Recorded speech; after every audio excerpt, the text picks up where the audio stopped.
Yo, what is up guys? Today I'm doing a tutorial on dubstep sound. No, I'm not going to be a dubstep whatever, but you know, I was just messing about with Serum and I think it's really cool, and there definitely aren't enough tutorials around the place. So, well yeah, I'll just play the example for you. Here it is.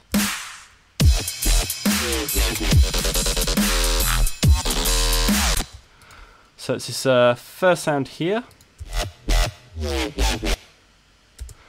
Now, I might do a tutorial on this more dodge and fusky kind of bass.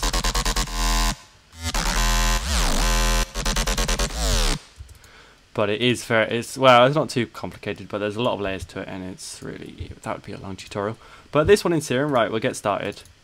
I will take these side chains.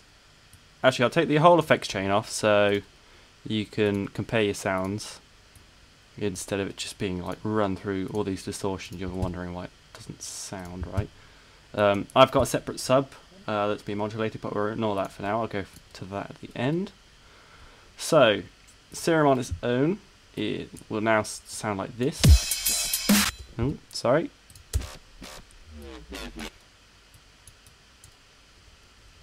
I don't know what's going on. Anyway, there we go. Right, so it's not too far different with the effects off, but basically we got the native curve, which is found in the vowels. This is a pretty neat sound. You could use the monster wavetables made by Seamless. These just create a different sound.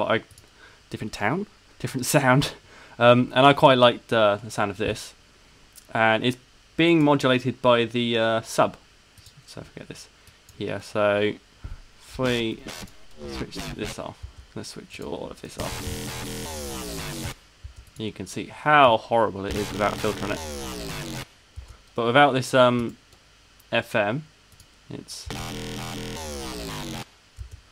still quite there. I've still got these effects on actually. Switch these off as well for now. There we go.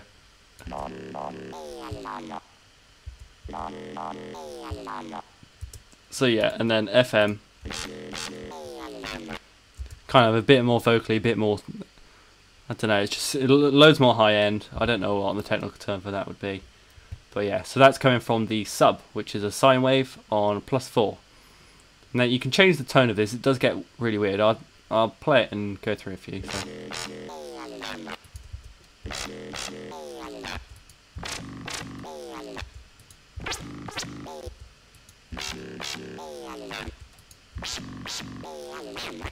Now when I first made this, I had the square wave, and then FM only really works with sort of sine waves.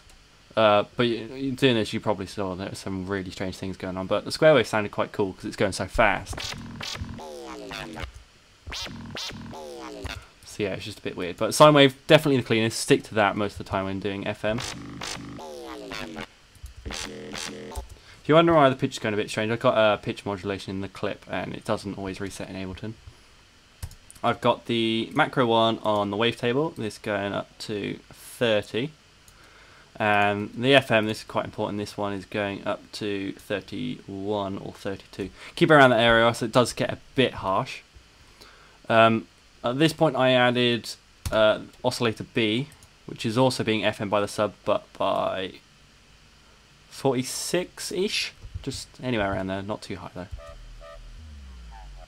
And that's such a defined sound. So you know, every dubstep song back in the day. But that just creates a few more harmonics because it's a triangle wave. Just a bit more mid harmonics, bit of low end, which does get high passed out, but you know.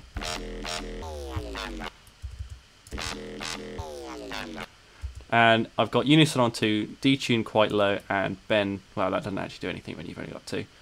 But yeah, that's just making it a bit wider. Effects, this is where you start shaping the sound. Oh, I forgot to mention, this is on air cam. And so yeah, that's just a bit of noise. Got the effects. Really heavy distortion at this point. Sorry if that just blew your face off. That blew my face off. There we go. Then a compressor. And then instead of using reverb like some people do, if you use a dimension expander, it creates sort of space without making too much mud in the mix, because the problem with lots of reverb is like phase, and when you go to mono it sounds really funky. But with a dimension expander, if you put that in mono, it will disappear because of the way dimension expander works. And they work by, you have a completely left signal, completely out of phase, completely right signal, completely out of phase. And when you put them in mono, they phase cancel, which means you don't hear them at all, so there will be no mud when you go into mono. If you like, you won't have any room at that point. Like, there won't be any reverb at all, but it just helps in that way. And this is where I put the filter on.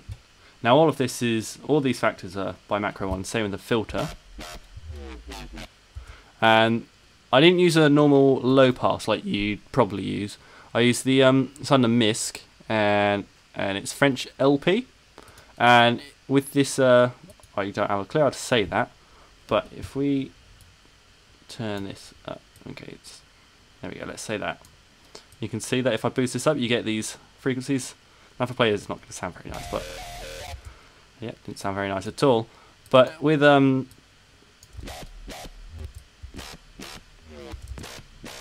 have it about there, depending. There we go. It just it's like resonance, but at multiple peaks. It's very nice. Yeah, and that's pretty much everything in Serum.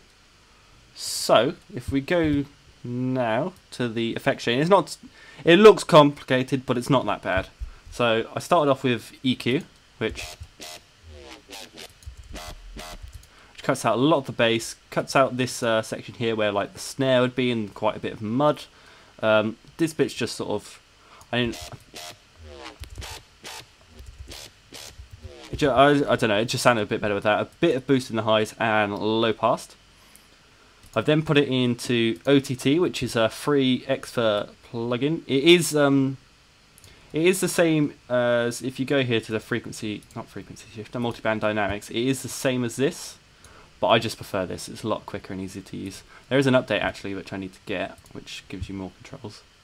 Okay, and then Camel Crusher. Now, this is a free plugin. If you don't have it, I'm not sure how you're going to get it, because Camel Audio have their website pretty much shut down now. Well, we're not really sure, but the website's shut down. You can't download anything unless you've purchased stuff.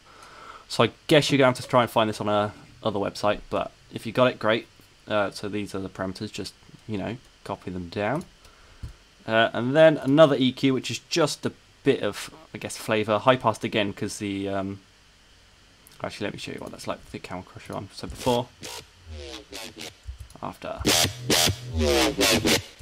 Again, that's stupidly loud. I should really stop doing that to myself. EQ again, just a bit of flavour. I'm going to turn that down for now. And erosion. Now this is a sick plugin. I know that Skrillex uses it quite a lot, and it's basically just adds. If I turn it up, you'll hear it.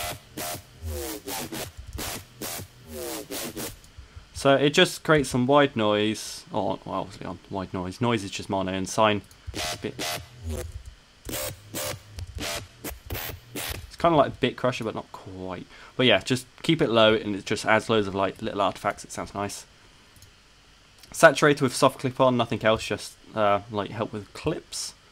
And then that's it. And then on the sub, it's just operator. I've got one sine wave, and then another, it being FN by -34 by another sine wave. Just again, it's like say you had a square saw in massive, just slightly turned on to square, just a few harmonics. One voice, 12 bend because of the pitch bend that's on this note. And then I've got glide. So I'm not really using it in this, but on both Serum and Operator, I've got glide engaged at 245 milliseconds, and that should be it. So at the end of the chain again, I have a saturator. Now, normally you want to have the sub as clean as possible, which is true. But what I've done here is I put a saturator on, so both of these slightly distort with each other, and I'll switch it on and off, and you'll hear the difference.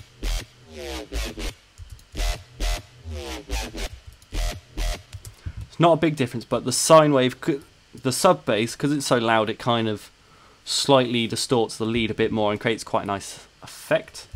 And all I've done here is I press configure on here, and I've clicked on macro 1, and that means that I then have this, which I've then right clicked and gone map to macro 1 here, and obviously because I made another group, I've gone map to macro 1 again, which puts it here. So now if I play a note,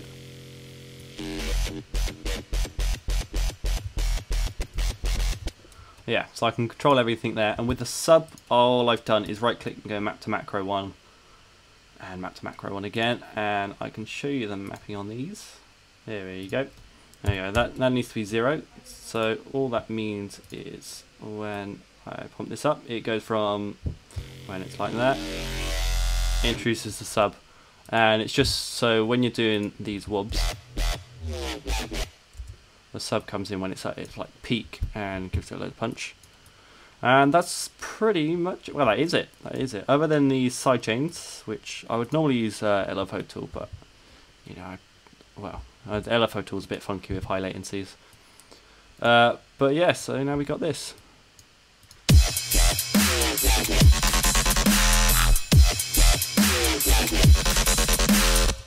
So this is my first tutorial. It is probably quite long. Let's double check. Yeah, 13 minutes, whatever. We'll live. But yeah, there you go. That's it. Any recommendations I'm open to. Just put them in the comments or whatever. And thank you very much.